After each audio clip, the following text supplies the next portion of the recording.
Hey everybody, welcome back to Choices Not Chances, and I got another good one for you as always tonight. Tonight we have Chris Hallberg. He's going to walk us through his life, starting from birth and then ending up at coaching executive elite level businesses and into the entrepreneurial drive and spirit and strategies in which he's crafted over a career of not only the military but Leo community and law enforcement community, and wrapping that all up into one package where he takes it and starts with entrepreneurial leadership and really shakes down with the branding of the business sergeant. So without further ado, Mr. Chris, thanks for coming on the show, and I appreciate you coming on and talking to us for a bit tonight. It's my pleasure. Thanks for having me on your show, Ryan. Great to be here. Glad to have you on, man. So again, we talked a little bit offline about how this is going to go, or how the lack of structure in which it's going to go, which I like. It's more of a you and me garage talk situation, which is completely authentic. In my mind, the people want authenticity, and so that's what I try to give them. But let's just start with early life, if you don't mind. I know we mentioned offline how some of the shows go, and I just want to know where you come from, who you come from, and set that foundation from the early childhood of where we're going to go tonight. Yeah, so I grew up in Wisconsin. So my first beer was a bottle with a nipple on it. I think was the first beer I enjoyed. Obviously, anyone ever seen the drunkest counties in America map, and it's the entire state of Wisconsin is red, and everything else is like a lighter pink color. But all joking aside, grew up in southwestern Wisconsin. Not long after that, grade school came to the Twin Cities. Came from a broken home, divorce, basically went with my dad for a while. That didn't work out with my grandparents. Then I was reunited with my mother and two siblings, older brother and a younger brother. And, that's just hard when you're 5, 6, 7 years old and all that. So like starting out with like, ooh, what's this all about? Being reunited, coming up through grade school, being hyper. So like before they had ADD, they had Chris go sit in the hallway. So I spent probably a good 75% of my entire educational experience in a hallway or the dean's office, or Right. hey, you don't even need to come here. You just do your thing and don't disrupt my class, and we'll call it good. I remember teachers saying, "Hey, Chris, you got to be quiet. No one's ever going to pay you to talk all day." And Yeah. that's essentially what I do now, which is ironic as can be, considering there are positions for energetic, passionate people, and I just found my way, in a long roundabout way, and I get to live that life every day now. But anyways, come from Minneapolis, Minnesota, nice, very passive aggressive. Was just in love with all things uniform. So my father, stepfather, grandfather, step-grandfather, pretty much great-grandfather, all the way down the line, everyone served in uniform. So going to their house and seeing their shadow box, or putting on their Sure. old uniforms, or they'd give you some brass or something like that. And that was always such a big thing for me. So as Sure. soon as I could get in the Boy Scouts, let's go. Let's get some merit badges. Look at all, chicks dig this uniform. Look at me. I look great. And then as soon as I possibly could, literally on my 17th birthday, mom and dad to the recruiter to sign the waiver so I could join the Army National Guard military police. Because I was like, I was going to be a criminal or I was going to be a cop. It was a little wild in the high school years. So I wasn't quite sure which way I was going to go. But I decided either way, I was going to be the best I could. Obviously, all joking aside, I chose the Leo side. And being in an MP unit full of police officers and deputy sheriffs and FBI agents and federal agents, it was like, it's not like, hey, we're going to go do this after the Army. We're going to do this while we do civilian law enforcement. So the National Guard was just an amazing experience just to get to the front of the line, but still, not give up the dream of civilian law enforcement, but be able to do both simultaneously. And I was able to do that. So basically in 1999, I got out of all the uniforms in my late 20s. It was obvious I wasn't going to stay for 20 years in either uniforms. I realized there was more to this than that. And thought it was a great experience. Thanks for the t-shirt, but I don't want to do 20 in either uniforms, but I really appreciated everything it gave me just from a functional building standpoint. Like I was literally a hyperactive, you know, politician, right? So student council, everyone's friend, all the peer groups, a uniter, not a divider. But at the end of the day, I really enjoyed getting people together and winning as a team and being a good teammate and being a representative and sticking up for people who couldn't stick up for themselves. Sure. Let me back you up. Let me back up. So real quick. So you have, you're coming from Minneapolis. You're growing up. You're a little bit hyperactive. Now, did you play sports? Yeah, I played a little bit of sports, but I was more in like, yeah, so I wasn't a great athlete. You can't start athletics later in life and be competitive. So Right. everyone plays hockey, but I still grew up really poor. So it was like hockey is an expensive sport, ice time and equipment and all Sure, that. sure, So sure. I was like the pond hockey guy. I'm a decent athlete, but never competitive because it wasn't something that, was an option. So it was other things like music and theater and student council and anywhere. Like I had a huge high school. I had like 3,000 kids at my high school, and like I did the morning announcements in front of everybody, and we did a pep rally, and I was on the microphone, for the rockin' thing. So like I was just kind of like a politician. Like, I wasn't committed to sports, even though I played sports probably ninth, 10th grade. I just wasn't competitive. And you know what I mean? Like I'm good at this other thing. I'm not good at this. So do I want to be on the JV squad in my senior year? I think not. Right, So right. didn't really focus on athletics. However, I enjoyed, doing things and that whole team vibe. But that really wasn't my path. And, the skills that I got with all these other things, obviously, helped me to be who I am today. So Yeah, so that would be the next thing I say. Even if you didn't do a whole career in said service branch, whether that's the Army, the Marine Corps, the Navy, Coast Guard, Space Force, Air Force, whatever it is, you didn't do a whole career. You still probably took a lot from the structure and the foundation of which had to be built for you to serve at whatever capacity in that service branch. You'd agree with that? it's an invaluable experience. I wouldn't trade it for anything, and I mean that. Yeah. There's levels of this whole thing, right? Like you're a dev group operator, a CAG operator, like tier one, top of the top, right? There's only so many of those folks, right? And they had that experience, and the military's got like over 1 million active duty people and a couple million in reserves. So most military, like you see my shadow, like the highest award I have is like I didn't show up drunk for 5 years. You know what I mean? So there's Good no silver conduct. stars, good conduct, or achievement medal, or ARCOM, or reserve ARCOM, something like that. So my point is like, wasn't a war hero, had a perfectly acceptable career and made rank fast and got reviewed well and had good troops and took care of people and learned from some great leaders, learned from some apocalyptically bad leaders. But like my point is, it is like I think service should be mandatory, compulsory As for do I. 18, 19-year-olds, because I just think the entitlement and the like when There's you no understand. the lack of nationalistic pride. Yeah. Yeah, no, it's a problem. We need to bring some of this back, and it's encouraging to see the anthem at a sports arena and veterans being I feel like it's highlighted. better. It's better in the last couple years than it had been. I think, Yeah, but we'll see. I would argue it's been really good for veterans since like uh, the first Gulf War, since Yeah, yeah. 1990, It 1991, started when getting I better after first joined. Vietnam. Yeah, I The mean Vietnam veterans were treated like complete dog shit yeah. and worse. And I think that we got that right as a nation because now there's yellow ribbon on the old oak tree when we deployed to Iraq and then Afghanistan later. So I think we're definitely better about it. I think that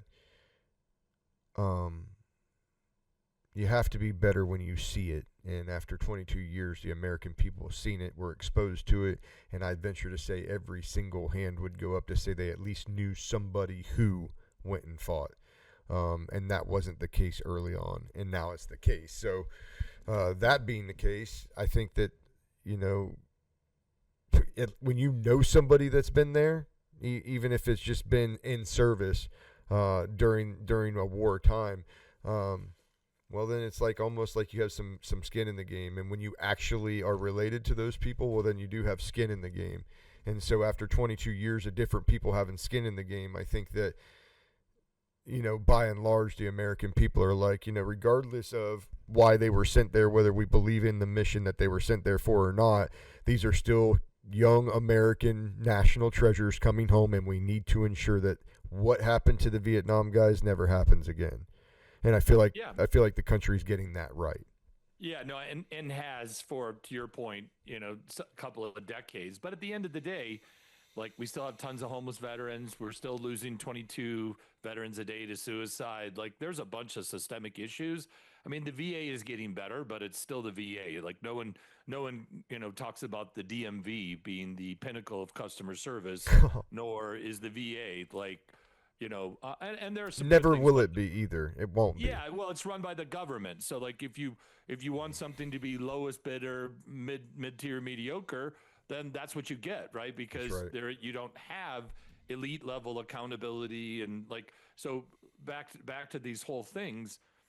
Right. Understanding that it doesn't matter where you come from. So I went to basic training in Fort McClellan, Alabama. They shuttered that base years ago, but when I got there, I met privates from all over the country, geographically, Sure. socioeconomically, and we were all equally worthless. So it didn't matter if you were Yeah. purple with yellow spots; you were turd like the rest of us turds, and that was really interesting to see that. And you know how they break you down in the first phase and build you back up, and the next Sure. thing you know, you're walking tall. You actually have a chest because you're doing a gazillion push-ups over 4 or 5 months of OSA. But I think back to my point is, I didn't really have a lot of discipline and structure growing up. I was a free range kid. I could Hmm. disappear for days. Like, it was just like, whatever, figure it out. Single mom, working her best to provide for us. So, like, it was a latchkey kid. So I did a ton of school activities. So, like, everything I could sign up for, early, late. I spent a lot of time there with my friends, and was the president of the student body, or the district body, the president of the DECA club, the president of the drama club, you know what I mean? Just like leadership positions. I couldn't get enough because I just loved the team and the structure, and you know what I mean? Like, it was just so rich. And then having, like, the scouts, and then the National Guard, and then really understanding, when you get there, humbled as a private, right? When you're 18, you think you're bulletproof, you know everything. Then you get there, and then you meet some real soldiers, you know what I mean? Some combat vets, and some folks, your first sergeant who's just crusty and has seen everything. And you realize, like, well, there's a whole nother class. There's a whole nother thing. Like, who was cool in high school probably wouldn't be cool at your basic training, right? And then who's cool at basic training won't be cool at AIT. And, like, there's always another hill to climb. You never did enough push-ups, couldn't run fast enough. You know what I mean? Like, the whole point is, like, walk into a room, you're probably not going to be the strongest. You're probably not going to be the fastest. But can you be a great teammate, or can you get the team to coalesce and gel and execute? So it's not just about brawn, it's brains, it's brawn, and we come with toys that blow things up. Is like, these are life skills, baby, not just for the military, but to be a man and to be an American man. I think that's the cool thing about military folks, is like however you identify politically, right? The point, someone sees a vet, and there's instantly, even if you don't agree with that person's politics, to your point earlier, that's a veteran, and we're going to show some respect, because freedom's not free. And to your point, um, not everybody could be a Delta Force operator. Um, Anyone who signs an enlistment or takes a commission is writing a blank check to the government, right, for whatever that time period is. Sure. So, like, just putting it out there and saying, whatever comes across the bow during my years of service, like I'm going to that. There's Right. something to be said about that. And I think that's where veterans in general get respect, because when you write a blank check for 6 or 9 years or 4 years or whatever your term is, I mean, that's a level of commitment most humans cannot align with, No. because it is otherworldly level. As an MP, we used to go grab people who didn't want to come in. So I mean, like, it was like, bro, this is you cannot quit over an email or a phone call. You've enlisted, and Uncle Sam will let you know if you're getting out early, not you. And Yeah. and so I think that bigger than ourselves moment is why a lot of people do it, and we're grateful. I mean, to think about, of all the 7 billion people on this planet, Ryan, to be born, an American male at that, of the genetic lottery, we are basically born on third base, being an American, having all the freedoms that we have. Um, it's an exceptional thing. It's a gift, and you have to give back to maintain that. And if we stop giving back or get back to another posture, we don't respect the veterans, then I think the country is ultimately doomed, because, quite frankly, the entire world looks for the United States of America to be strong. And Yeah. how number one, when someone says, why are they strong? Well, they would just start with the military. And if you look at the hierarchy of needs, militaristic needs, like, it's way up there. So if you've got an amazing military, there's a lot of other problems downstream that we don't even have to solve. Whereas if a country doesn't have that ability, I don't know, Ukraine, just to pick one, you see what I'm saying? A lot Like, of downstream issues after you a don't lot of have your downstream security issues. net. So, Yeah. so I think people in general get that. Not everybody, but I think it's still a thing, and I appreciate that. I just wish we could give everybody a chance to see the other side, because I think if you're just consuming mass media, there's a large portion of our youth that is being brainwashed into maybe thinking other things. And I think even when push comes to shove, at the end of the day, yeah, I'm not joining the army, not because they're fascist baby killers, right? Because that might be the political charge statement, is Mm-hmm. because I don't think I could make it. You know what I Mm-hmm. mean? Mm-hmm. I don't think they allow that much crying and moping. So, there's a general respect for veterans, even if people don't agree with, our sensibilities for the most part. Yeah, I think so. And I'm still training. I train active duty Marines now as during the day for work. And I train them in gunfighting and such. And though they're coming in, they're still coming in. It's the same kids that are always going to come in, that always have come in, and they always will come in because they want to fucking get some. That's who they are. They're going to come into the Marines, they're going to come into the Army, they're going to go to UDT and become Navy SEALs, and it's the same kids. I don't know if it's a bloodline thing or what it is, but they continue to come, and they're just as good as they were the last time. It's they may seem softer or weaker, but it's just a different war. Their war has completely changed. The drones have changed the battlefield completely for them. So they have a I, I can teach them how to gunfight, but now they're doing it in trenches and close quarters, right? Because of what drones have done. And so I only say all that to say that America's in good hands, because I get to see the young kids coming in straight out of boot camp, and they're still bringing the sauce. So stoked about that. Now, okay, so I want to move from that conversation. I want to kind of ease into the business world. And when you transitioned out, what was your first couple of gigs, or what did you do when you transitioned out of uniform completely? What was the tip off? What was the starting point, and how did you get there? Yeah, so I can think of many late nights working at a maximum security prison, and some inmates about ready to go off at 10:35, and we're getting off shift at 11. It's Saturday night. We all got dates. In fact, we're all going out together, and because a lot of people, the same thing in the civilian law enforcement. Like, it's not a job; it's a lifestyle. Like, your friends are, you know what I mean. Like, the people you Absolutely. hang out with are probably some of the people you train with. Um, so I knew pretty, I don't know, super early, but early enough, being like, hey, watch commander wants you to come down to the segregation, down to the hole. We've got, a mentally ill person about ready to ruin all of our evenings with cell entries, tear gas, Oh boy. you know what I mean? Reports until 3 or 4 in the morning. And then, again, we'll just do it again in a couple of days. So, like, why don't you come down here and talk to this guy? We're going to give you about 10 or 15 minutes to try to de-escalate this. And then while you're doing that, we're going to go ahead and suit up for the cell entry. So it was like, why the heck am I'm on the other side of the facility. Why is he calling me to go do this?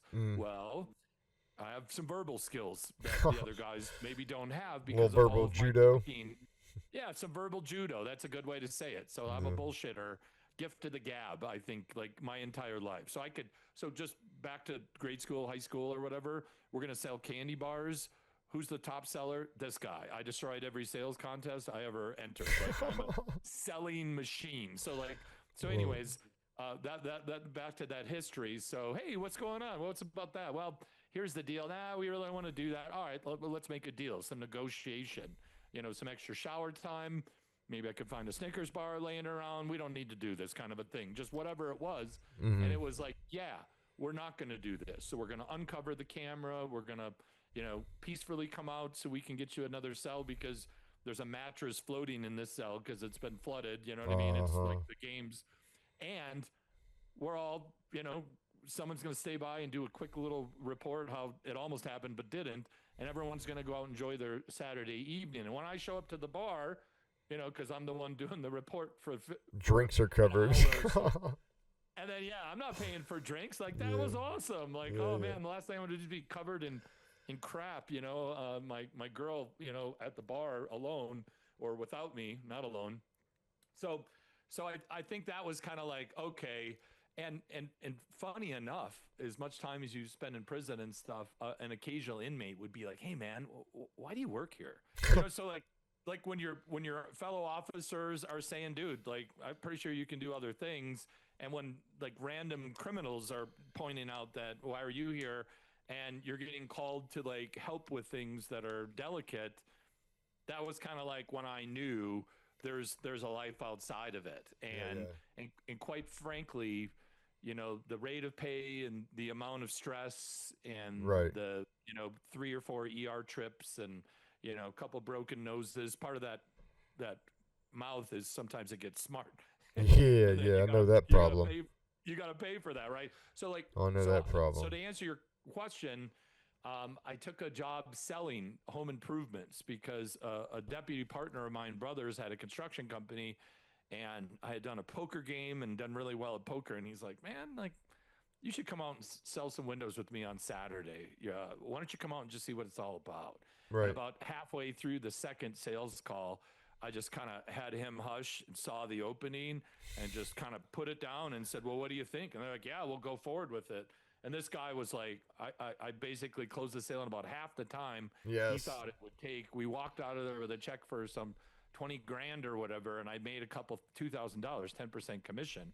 So at the time, I think my rate of pay was, I don't know, 35,000 back in the late 90s, early 2000s. So late 90s it would be.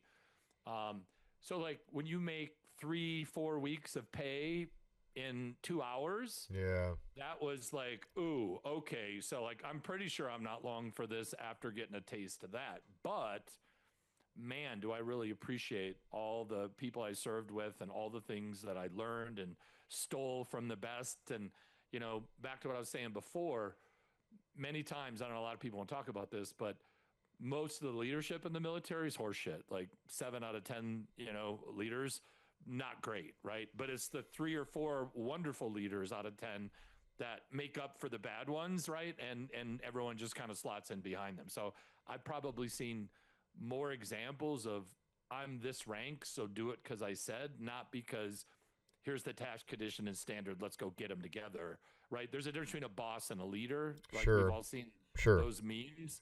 So I learned so much from the great ones, but I also undoubtedly learned even more from the bad ones. I was going to say, I always learn more from the bad ones.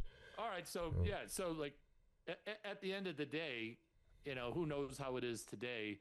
I'm going to guess it's probably coming back to being good. I'm thinking But 50-50 at best, probably. yeah, well, the last I few just think years that were when you give weird. people that, well, it just doesn't matter. You give people that power. You give a platoon commander or platoon sergeant that power, a young kid that much power. You're always going to have a swath of them. Hopefully, it's not 50% that go awry, but I think it can be. And Yeah. then you put them in weird, austere conditions, and you put a little tiny bit of supervision over them. And, that's just what happens. But, yeah, no, I think the leadership has come a long way since the 90s. Yeah, good. Especially the combat. You go 22 years in combat, you got guys now that are battalion commanders, colonels, and coming on, light colonels and full birds and generals, maybe even, that were, cutting their teeth in early Iraq and Afghanistan. Yeah, yeah, Those are the exactly. guys. Early, Those are the leaders right now that are running the Marine Corps. The Pete Hegseths that are the SecDefs, the Secretary of War. So those are the people right now in my generation. You're before me, before the war, but that's my generation of people. And we had really, some of us had poor leaders in the beginning into that, and then it took like combat and what's really important and what are we really going to focus on as far as lethality is concerned. Are we focusing on stupid ass bullshit? And in the Marine Corps, at least in my world, that all that leveled out, and it was like, for a while, if you were good, it was a meritocracy. If you were good at what you were supposed to be good at, you continued to excel. It might have went off the rails at some point, as far as at the general staff level, and we don't have to talk about it, but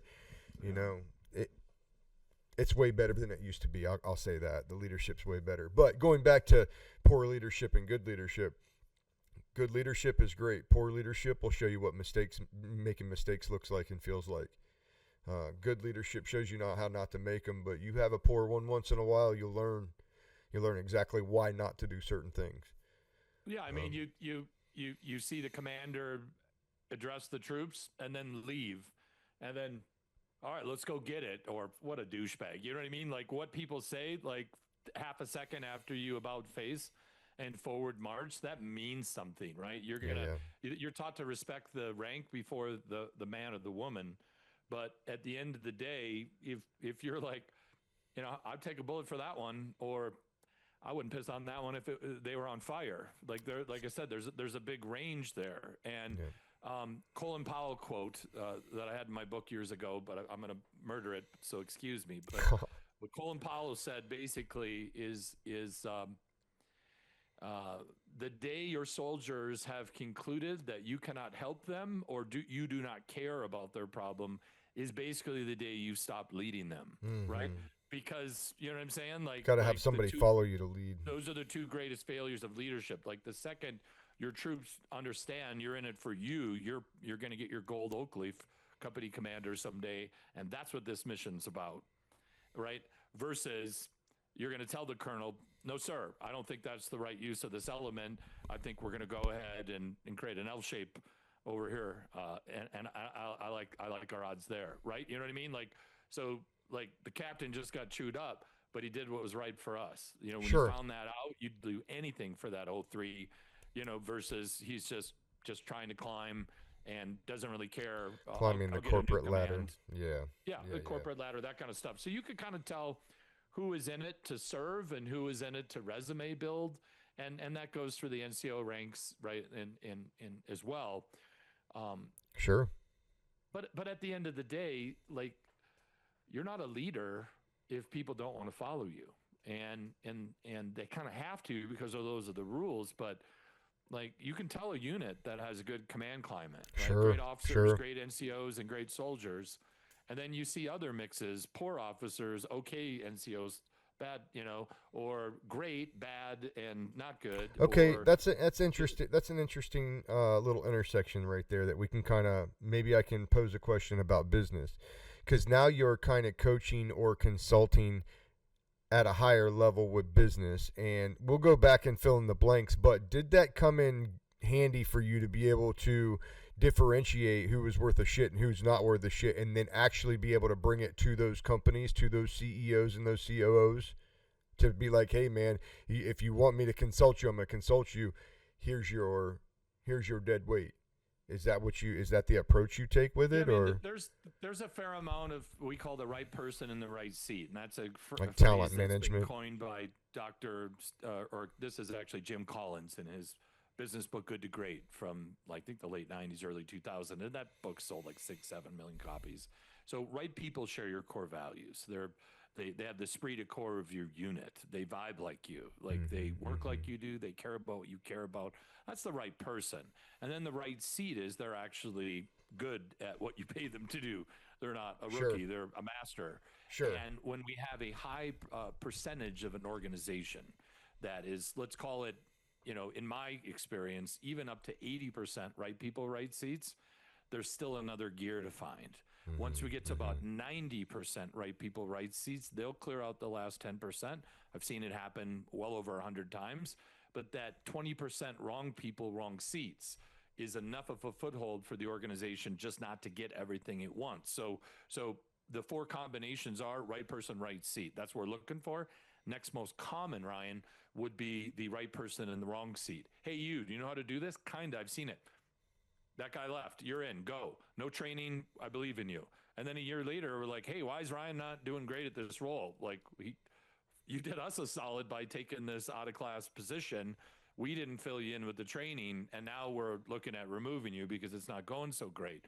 Like that second combination is very common, and it's usually management's fault. So if Yeah, anyone's listened to that, check yourself before you wreck yourself. Right person in the wrong seat can just be put in another seat at the company because they're the right person, but I can't create a seat for them. It has to be an open seat. So, if we can upgrade or if it's a growth seat, fine. But what we can't do is create seats for people because, people are going to do what they're going to do. We got to put the structure first and the people second. And that statement comes from EOS. Everyone on this podcast loves the acronyms. EOS stands for the Entrepreneurial Operating System, which is the business operating system that I coach, that I teach. And I've been an EOS implementer for almost 12 years. So I was like implementer number 65 or something like that. Now there's like 1,000 in the world. So got in early on that because it's a tool set that military people love because it just makes up. So that's where that comes from. Third combination is the wrong person in the right seat. That's the douchebag. yep. That is Got to someone who's remove them. profitable, but they tear down the culture. They belittle people. They create office politics. They talk smack. Not a great teammate. They walk in the break room. We're all yucking it up, having a good time. Everybody scatters. No one needs Yep. another HR complaint from this loser, right? Then the fourth and final one, Ryan, is the wrong person in the wrong seat. That's the oxygen thief, right?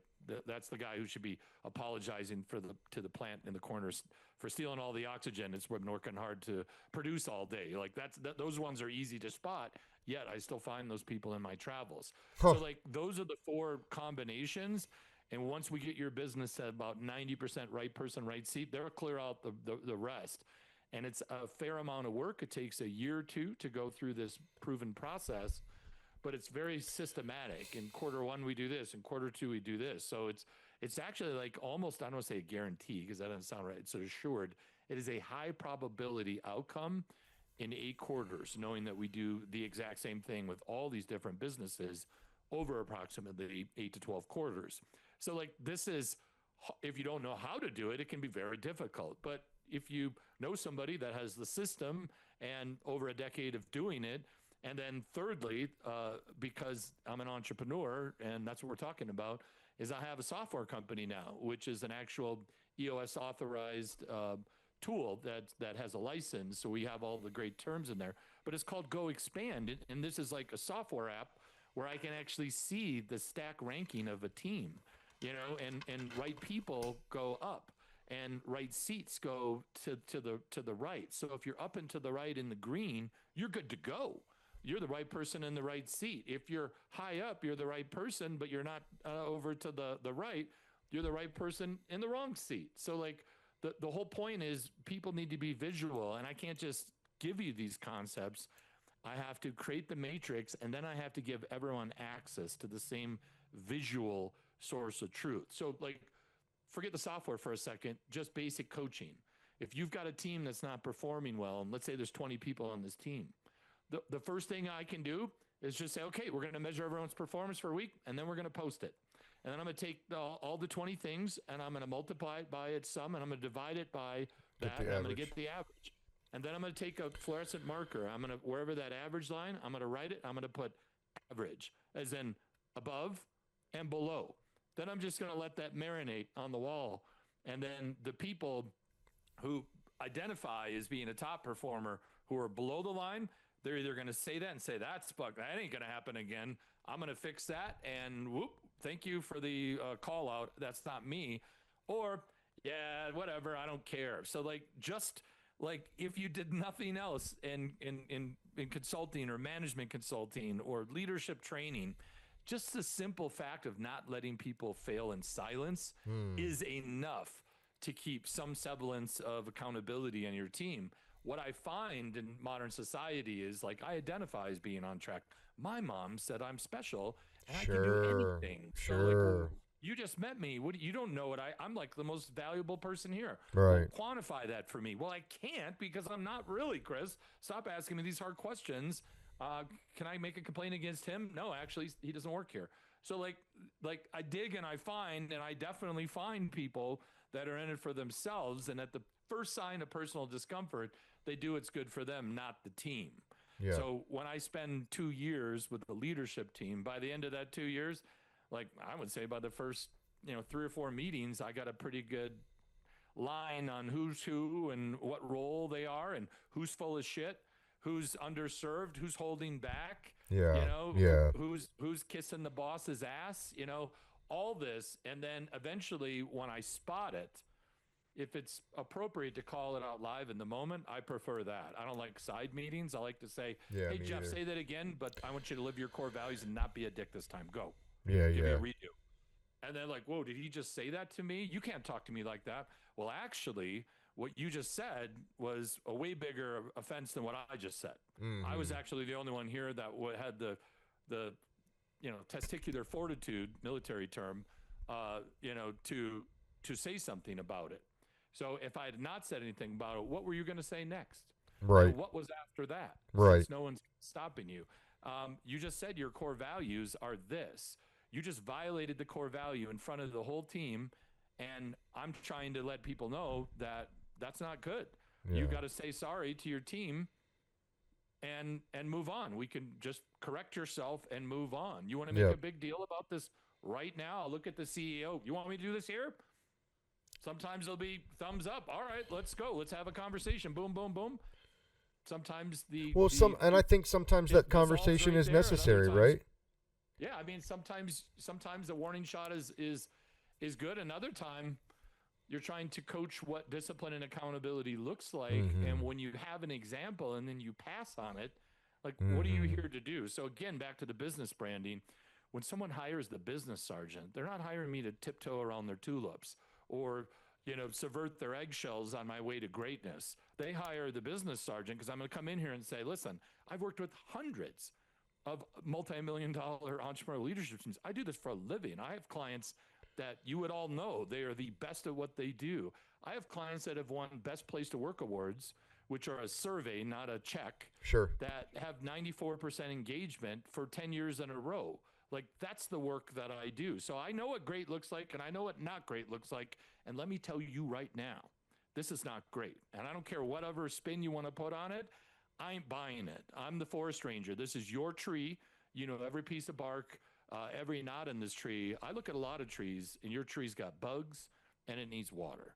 So, like, sometimes just someone with a perspective that can just smell what's kind of going on here. And the thing about the work that I do is we create this system, the Entrepreneurial Operating System, and once it's done, we have a business plan. Instead of an org chart, we have an accountability chart. Instead of like blind expectations, we have a scorecard with a measurable and an agreement, and we have these core values, we have process, we have a way we meet. We have a system for everything. So we have an overlay, we have an operating system. And once you have that, then you just tell people to opt 100% into it or 100% out of it.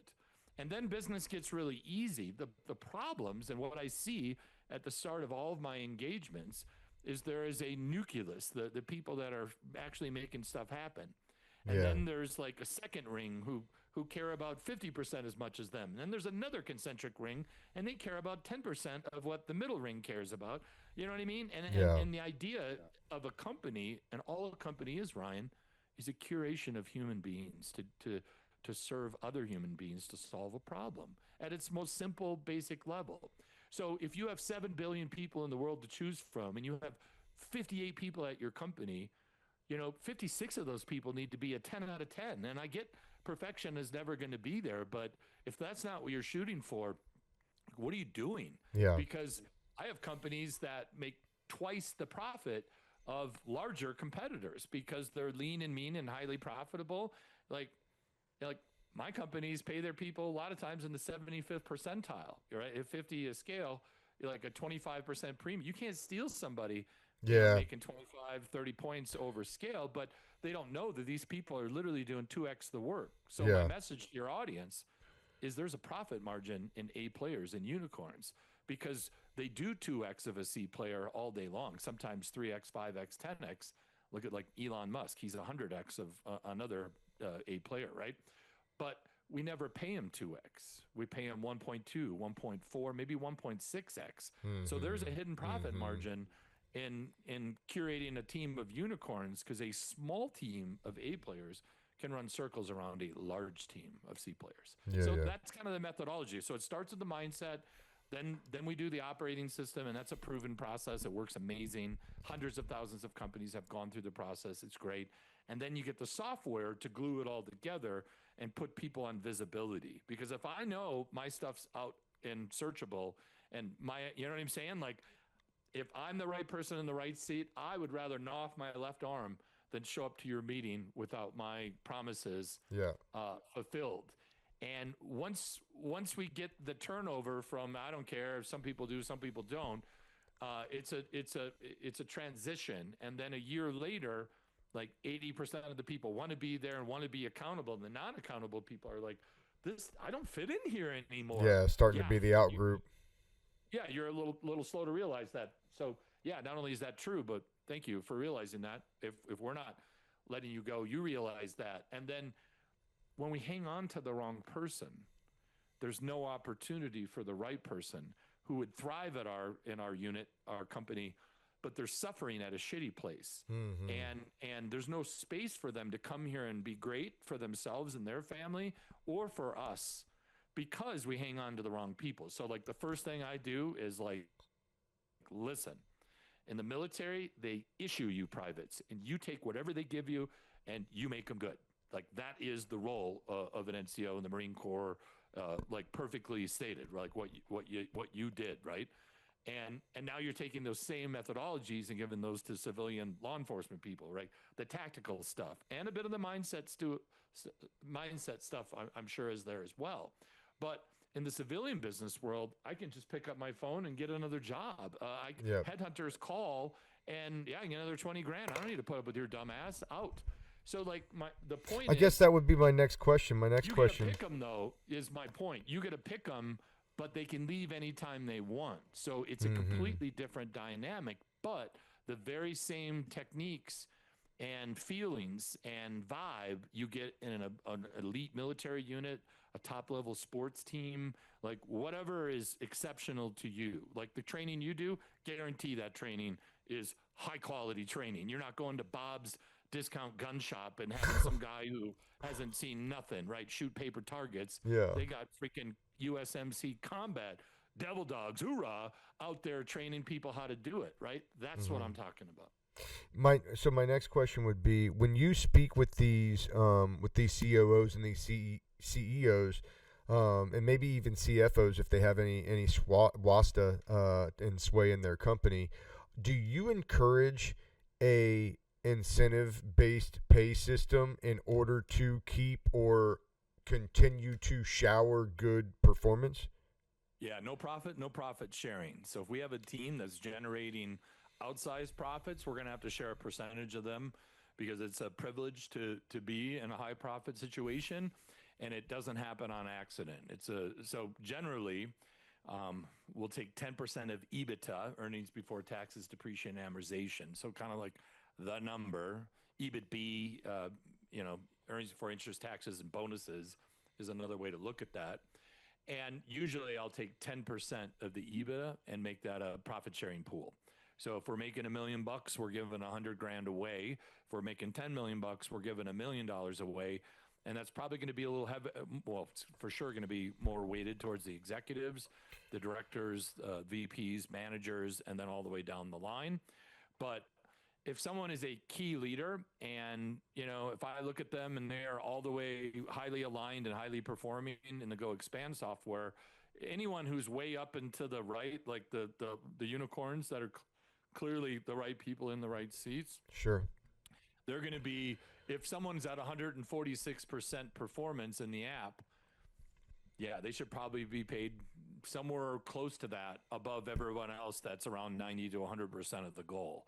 I mean, they are literally producing the 40% more.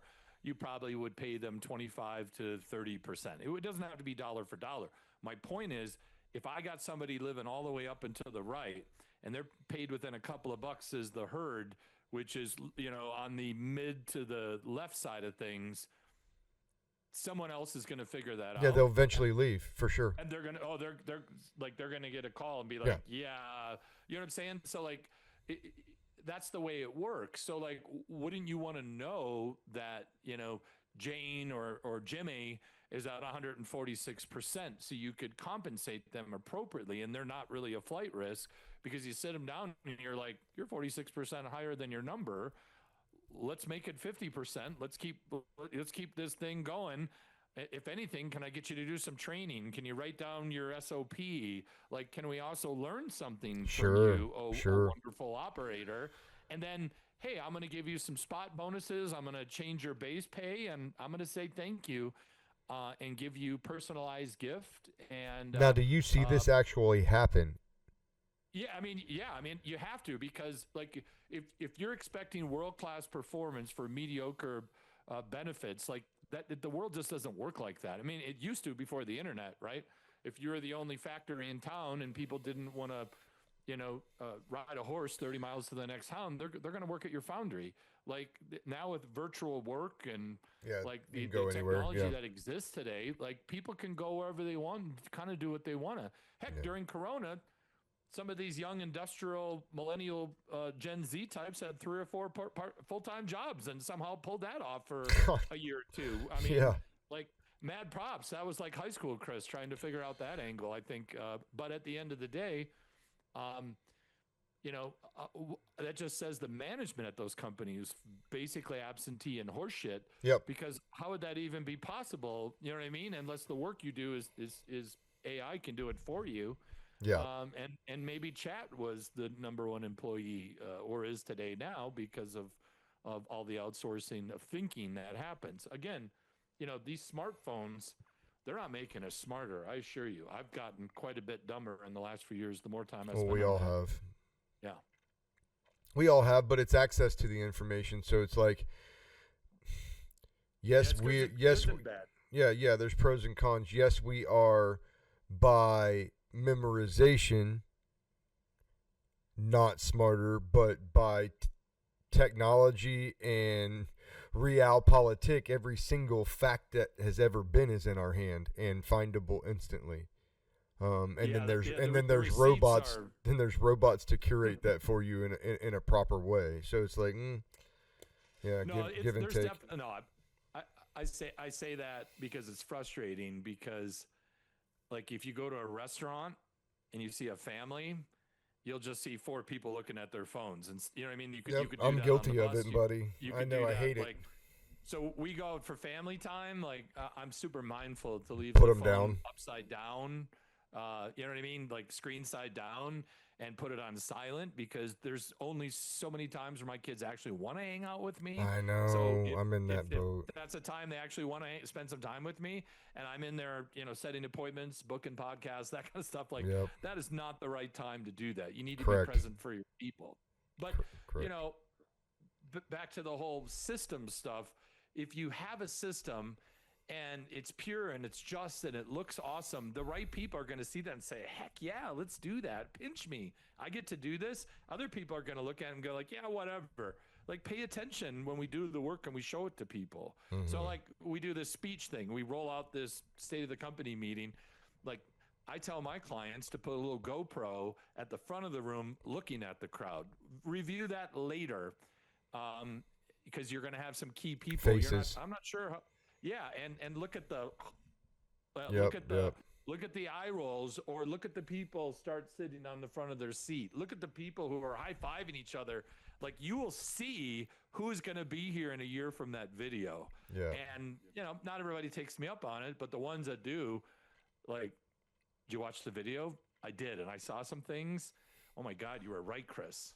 We've got some people that are pretending to like this, but their poker face, while they didn't know they were being looked at, right, said everything. So, like, once we clear out the fakers, the pretenders, and we replace them with people that actually want to be there, and we have an all-volunteer unit where people are willing to be held accountable and surrounded by like-minded people, and no one wants to let the team down, that is a completely different operating environment. Yeah, you can affect for it. the good ones. So every company I work with has a core and nucleus.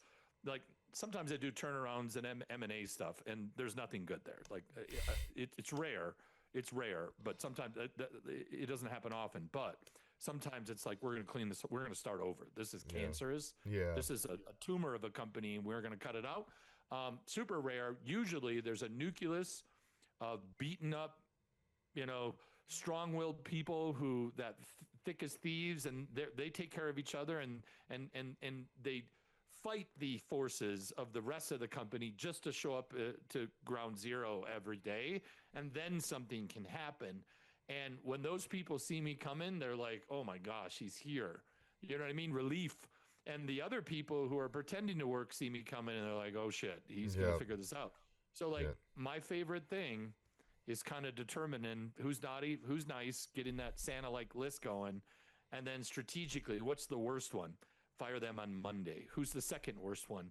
Let's do Wednesday. And but let's also go ahead and recruit the replacements if you're not in a position to run light. And I always coach people to fire people on a Monday morning, right? Because then they got all week to find a job. There's this thing called Postal. Remember the U.S. Postal Service? They pioneered workplace violence, and and after spending years and millions of dollars to figure out what was going on, props for them. That's not happening like it used to. Now it's in other parts of society, which is shameful as well. But they used to fire people on Friday at 5 o'clock after we got the week out of them. Well, you know what you do on the weekend after you got fired? You're going to go out and get drunk and talk smack. And then on Monday morning, you might even come in and have something to say. And God forbid you do it with a weapon. So they learn to let people go on Monday morning, because it's like, oh, it's 9:35 on Monday morning. What am I going to do? Am I going to get drunk? It's probably not. Well, maybe, but that's not the first thing that you're meeting, a regularly scheduled happy hour where that goes on. So now you got all week to figure it out. So then I coach my people mafia style. Like, I think when Joe Pesci and Goodfellas goes to the basement, he think he's getting his butt and he's getting made, and he's on plastic, and he's like, oh shit. Right. Yeah. So, like, I think if we can do a strategic, kind of Goodfellas hire, as I like to call it, is we'll let somebody go on a Monday morning, and the new them starts on Tuesday morning. So less than 24 hours later. And then everyone gets to meet the new version. And then after a 30-second conversation, it's like, wow, the new Dave is like 5 times sharper than the old Dave. And I think that sends a message, and it's a healthy message, that this wasn't an accident. We see this too, and now we're going to start doing stuff about it, but you never know when it's going to happen. So if you think you could be on the line, this is your opportunity to get on the right side of that line. Or FAFO, fuck around, find out, keep fucking around at an 8.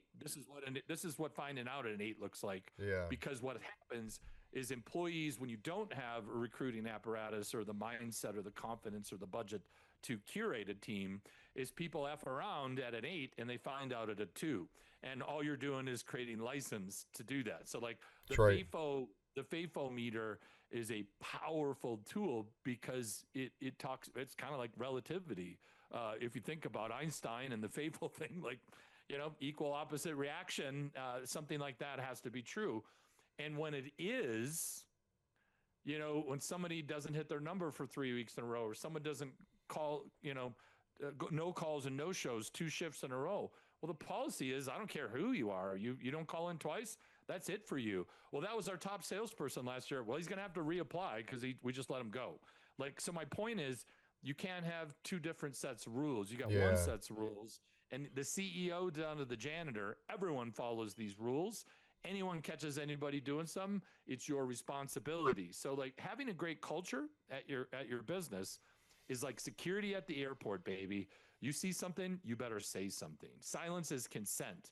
When you see something wrong and you don't call it out, you're giving it license, and you're welcoming more of that ilk. So that's my whole thing. And what I'm saying isn't groundbreaking, but it's exactly how we do it. But it starts with that commitment. We're sick of this. We want to be great. Well, we're going to increase your HR budget a bit. We're going to do some recruiting.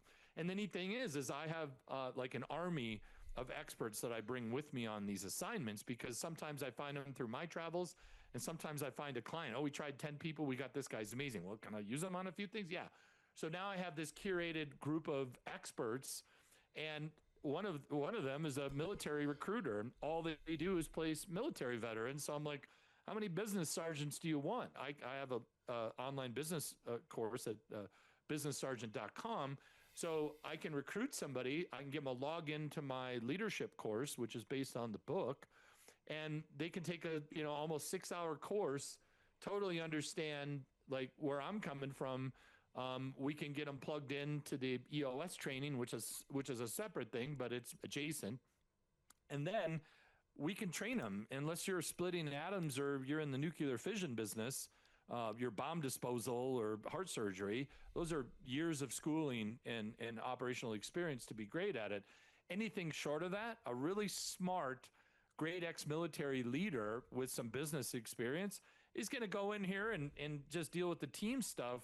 And while doing that, they'll learn your business. So a lot of people are like, you got to have this resume. Why? There are so many other people outside of your space with talent. What are the skills? What are the approaches? What are the personality archetypes? I'm using personality assessments. I don't think you should ever interview someone for your company unless you've already given them an assessment and they share the same personality archetype as your top 1 or 2 people. Sure. I think it's a huge mistake to do that. So that's kind of like what Maxwell Leadership with their risk assessment is, right? Yeah, talent placement it's a hiring management tool. It's art and science. So if you use an assessment tool, you assess everyone in your organization, the top third, the middle third, and the bottom third. We will not give an interview to anyone that doesn't have the correct ones in the top third. I don't want to meet anybody in the middle third, and I sure as hell don't even want to come into the orbit of someone that has the wiring of our least successful people in this role. And then the neat thing about it is someone could apply for a sales role and they're a poor fit, but they're a beautiful fit for the ops role that they didn't apply for. So I could say, actually, no, you're going to fail because it says here you're going to go outside and cry after every rejection. Oh, by the way, there's a ton of rejection in sales, but we have a customer service position right here. You were born for this. You have this servant heart. You care for people. You are detail oriented. You like to solve things all the way through resolution. What do you think? Yeah, I didn't think about that. So there are so many ways to do it. The problem is these things are $100, $200 a piece. That's why I used AI to knock off the Ocean, which is the Big Five assessment, which went into fair use just a few years ago. The patent ran out. So now I have the entire ecosystem. It works flawlessly, and it gives a code. So you can use it for free for hiring, but it spits out a code. That code goes into Go Expand. So once you're at the company and we hire you, it gives your assessment. I can just go to your homepage, your dashboard, Ryan, and I could say you are a strategic visionary. And then I could say I'm an insightful analyst, and then I can hit the relationship guide. If I'm going to go roll up on you, we're going to have a conversation. And it says, these are the pros to this matching. These are the cons to this matching of Ryan and Chris. And here's some strategies to communicate effectively. So wouldn't it be nice to know exactly the wiring of the human you're going to go talk to before you go do your quarterly performance review and say things in a language that will land on the first pass. We don't need any go arounds, touch and goes, right? Test landings.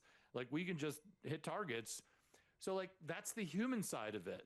So you need like 5 or 6 people apps, an operating system app, and an AI agent. What I did is I took all 3 of those things and smashed it together in one login, because the thing that we fight against, it isn't just the money of 6 logins and 6 subscriptions, which of course is complex and expensive. So yes, we can save money, but more importantly, we can simplify the operating environment. If this Go Expand technology is the tip of the spear, I can get Asana to feed in. I can get QuickBooks to feed in. It's a dashboard. It's how we communicate. It's how I say thank you and give you a high five. It's how I let you know your meeting went long. It wasn't good. You're like, not a personal thing. I just want to give you some feedback. You're like, you're better than that. Like, and then I have communication, and I can search any policy and procedure in 15 seconds. It pops up. I don't have to disturb my teammates. So that's what's exciting about this thing after all these years of doing this is, like any entrepreneur, like, I see the problem. Okay, this is how we fix it. I see this problem. This is how we fix it. Now I'm thinking more holistically to say, if we're going to make this commitment, we're going to get the mindset right. We're going to do great peer EOS, and we're going to use a tool to glue it all together so everyone's looking at the same thing. So if we decide not to make a move or do what's right, we're going to have a discussion. We're making a decision to make this bad versus everyone sees this. What do we want to do? The natural thing is, let's fix it. Let's follow the rules. So I think there's safety in these systems, and there's safety when we all agree that this is how we operate. When one person doesn't operate, let's take the Rangers, for instance, in the Army, the 75th Ranger Regiment, right? Mm-hmm. You got to go to normal basic training, right? Then you go to airborne school, then you go to RASP or whatever. And that's not easy. And they say just getting into the regiment's the easy part. And again, it's not easy. But putting on that tan beret and walking around with all those lumberjacks, like, man, that is not easy to stay at the regiment because the standards are high. If you get fat, if you get weak, like they're not going to put you. I've never seen someone out of spec with a tan beret on, not once in my life, because they don't allow it, right? You know what I mean? Right. So like my point is, you can go to big Army, you can go wherever you want. There's layers to this thing. Do you want to be the Rangers at your company because you decided and you have standards and training and tools and expectations that are elite? If so, you can just make that decision.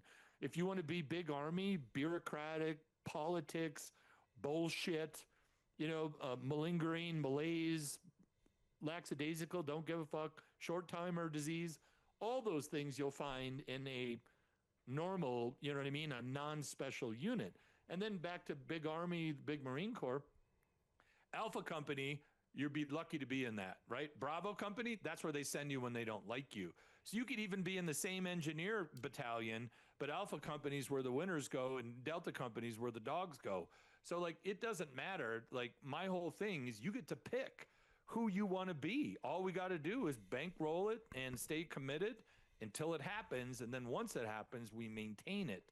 And maintaining it, to my point, is just as hard as achieving it, because once you get to a certain level, people get complacent, people get cocky.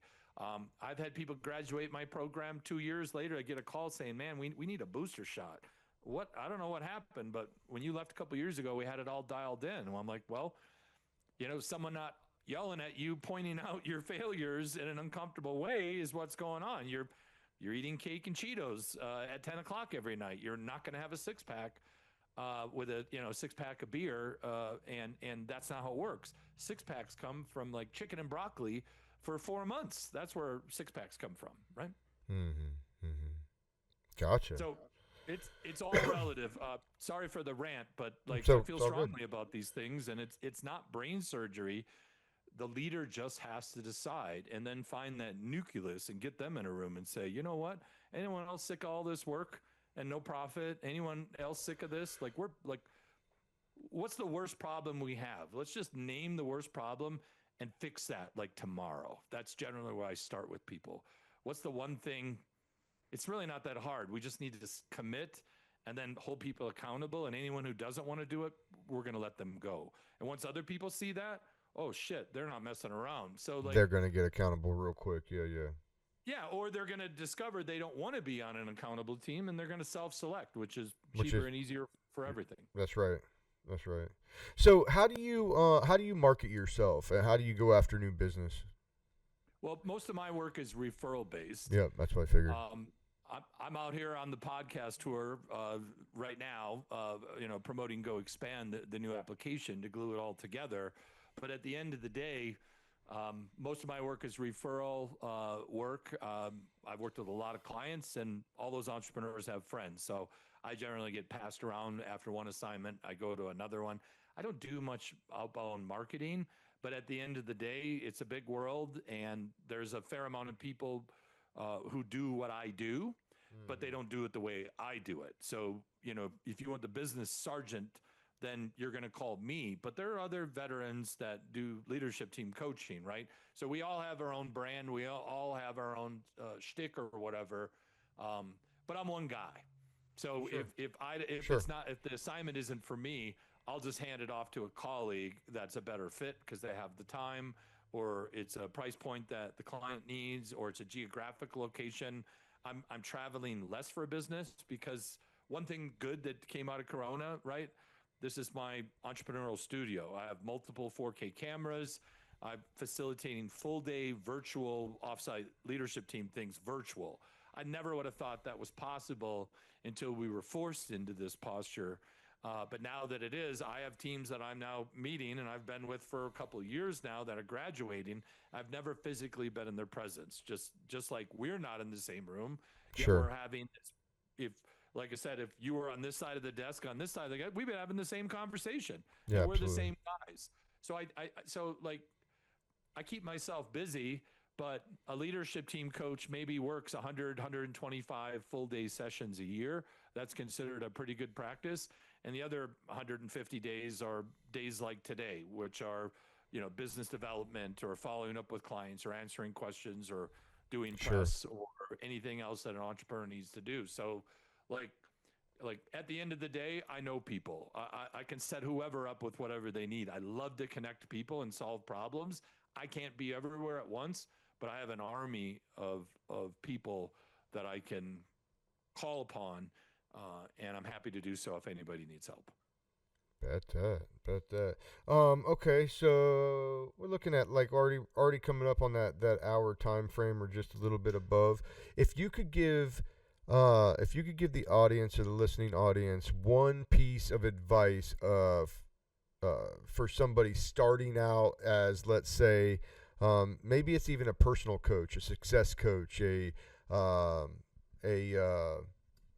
thought leader coaching, any kind of advice that you had for those people, and then let's double that up with a piece of advice just transitioning out of the military into the civilian world. Yeah, I think I might be able to use well, I'll keep them separate, but I think they're interchangeable. Um, it's not what you think it is. Your thoughts come from your experiences. It's what everybody thinks. At the end of the day, it's the collection. A culture, like if we take the word culture, cult is the word. So the highest form of culture is we'll all drink poison Kool. 100 of us will drink poison Kool-Aid all at once and leave this earth. Like we talk about whatever cult that was. A company where people barely give a shit enough to clock in is not a cult. It is like not even there. A SEAL Team 6 or Delta Force, MARSOC, like the best of the services, what they do. Those are not people that are interested in being the best. Those are the people that are committed. So again, it's I want to be committed. But if you don't surround yourself with committed people, you will be frustrated every day. It'll be a painful experience. So the world's a big place. There's a lot of people. Like, so there's a long-winded answer, but it's what the team thinks. And what the team thinks is a byproduct of creating a very attractive vision and having very clear swim lanes and authorizations for people. So they're not asking for permission. They're out breaking shit. They're out operating. They're out moving the needle. And the advice is find your people. And if you can't find your people, become that person and then slowly vet those people. So like if you can't find a badass unit, start your own, and it starts with you and that mindset. There are other people who don't want to be surrounded by oxygen thieves at work. There are other people that actually want to put their name on it, that take great pride in walking away from a job well done. To your point, you're still seeing those young men and women coming into the Corps, and they still want to get some. I would argue the percentage of Americans who want that has been shrinking in the last decade or so. That's my observation. And I have a 21 and 18-year-old young men at my house here. So I've seen a bit of it, right? Now, granted, they have other skills that I didn't begin to possess at their age. So comparing our experience to their experience is never a good idea. But the point is, my oldest son literally is one of the best young guitar players on the earth.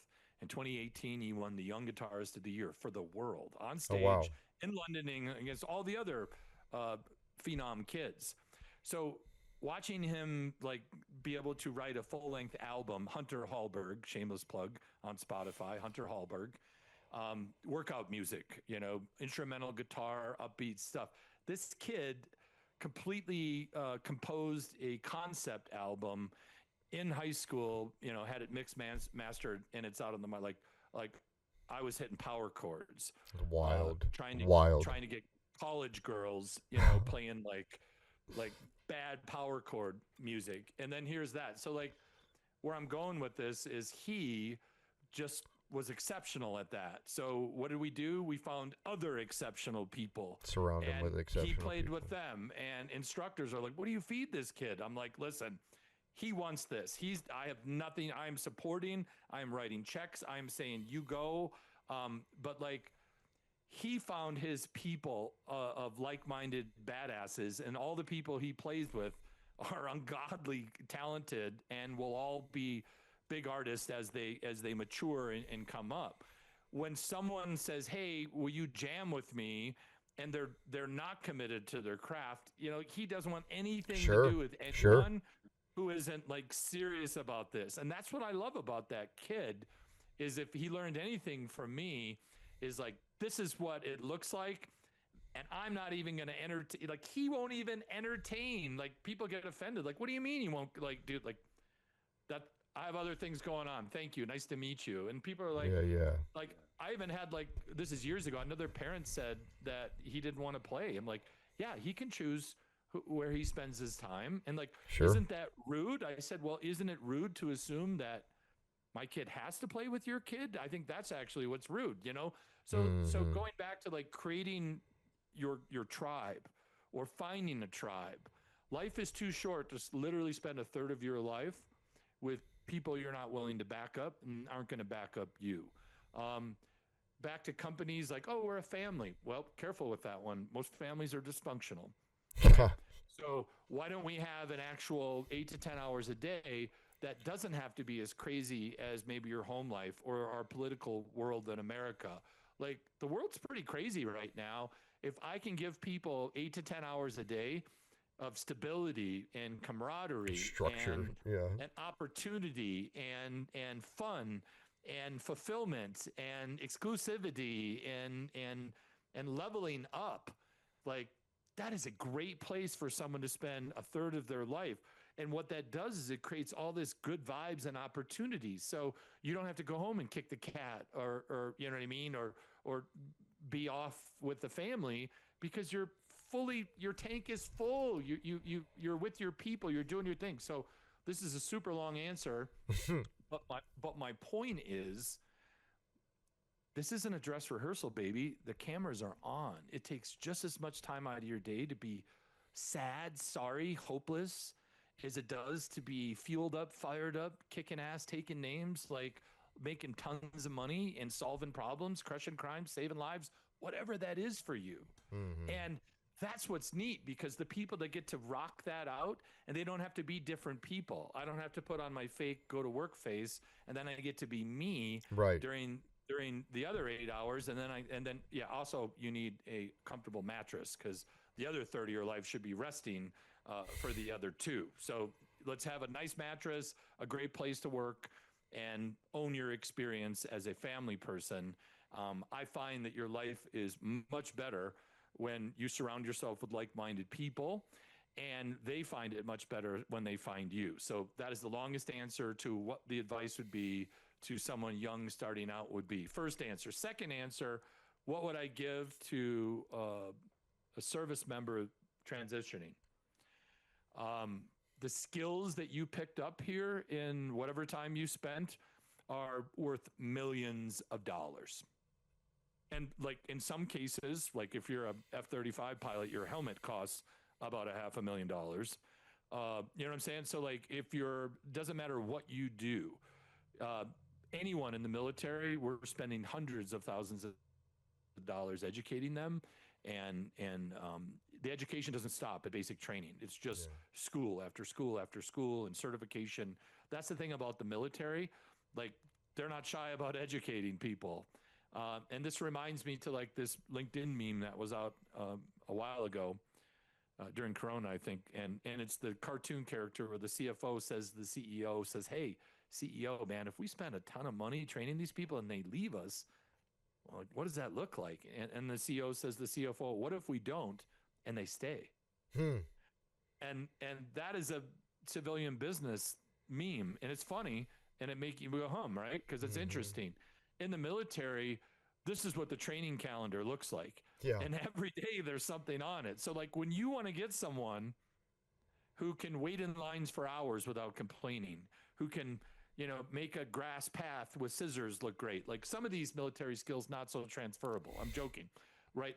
But the ability to wade through mountains of bureaucracy and see the actual mission and accomplish that, like that is a skill one only learns in something as monolithic and large and bureaucratic and political as the military. Sure. So if you can operate in that environment, and I'm coaching to create a much more simplified environment, you now have a human with life experience and problem-solving skills that are beyond any Harvard or Wharton MBA that I've seen, because I've met plenty of those folks. You see what I'm saying? Like a green collar MBA to me, that's why I have recruiters that only place veterans. And I talk to my CEOs. I'm like, you need on this team? You need like an ex-special forces guy, like dead serious, like an Army Ranger. You need an infantry. You need a Marine infantryman on this crew. And that's exactly what we get. We get somebody with your past life experience, with business experience, and then you go plug in, you're the new district leader. Like the old leader was like drinking on the job. You're showing up squared away, like running like you think you did in your last unit. And everybody's like, whoa, the leadership and management skills of this person. Like, where did you learn that? Yeah. In the United States Marine Corps. Hoorah, thank you. Like my point is, anyone listening to this that has a sizable company, I don't know, if you're not hiring veterans, I don't know what's wrong. Absolutely. Like they're not all 100% serviceable. Like I'll give you that. Like some folks aren't really ready for the civilian business world because, it's an HR complaint after the next. So, some of that, we're going to have to transition. But some of them are though. Yeah, some of them are and can really be a force multiplier to your company given a chance. So I would say I would rather shave off some of the rough edges with someone, because I can't take a polished person and then give them your 4 to 6 years of struggle. Like do that. So my point is I'll take someone, and this is just coaching for hiring. Forget about, I need this many years experience. No, you don't. This isn't even that hard. You need someone who's a great human who can figure it out, and a great leader is someone who makes another great leader, who makes another great leader. So I'm less about the resume, about the job experience. And when I look at a resume, I'm looking for someone who's found the winner's circle 3 times previous in their life. That's how I coach my CEOs. I don't care if you were number 1 at making fries at McDonald's when you were a zit-faced kid. You had the Golden Fry Award. That's 1. You made the Dean's List in college. That's 2.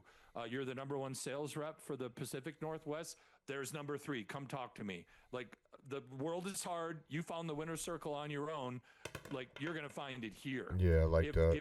If you're interviewing people who are polished, they have a beautiful resume, a wonderful education, but they have a bedroom full of 8th place trophies, I'm not interested, Ryan. Yeah. Not interested. Yeah. Love it. Love it. Well, we're going to leave it right there. This is Chris Hallberg. I'm sure that you guys took a lot away from that as I did. I wanted to have him on to talk about Go Expand and the businesssergeant.com, which is what he's running, and it's his brand of coaching and his brand of consulting and consultation. I also wanted to pick his mind. He talked about the EBITA and taking 10% of that towards profit sharing for the pipe hitters and the shakers and movers in the company. I couldn't agree more, and I think that incentive-based pay incentives and incentive-based training is great, and it will always keep your team wanting more and pushing for more. I appreciate you coming on, man. I'm sorry that it took so long for us to get up and finally nail this thing down. Either you were traveling or I was traveling or it wasn't going to work, but we got it today and we whipped it down. If you guys seen anything in this episode that you need to share to somebody that you took away, something that resonated inside you as a business leader, or something that you need to share with somebody that maybe they need to get Chris's information, share this out. Don't be selfish with the information. And until next time, guys, this is Choices, Not Chances. Signing off.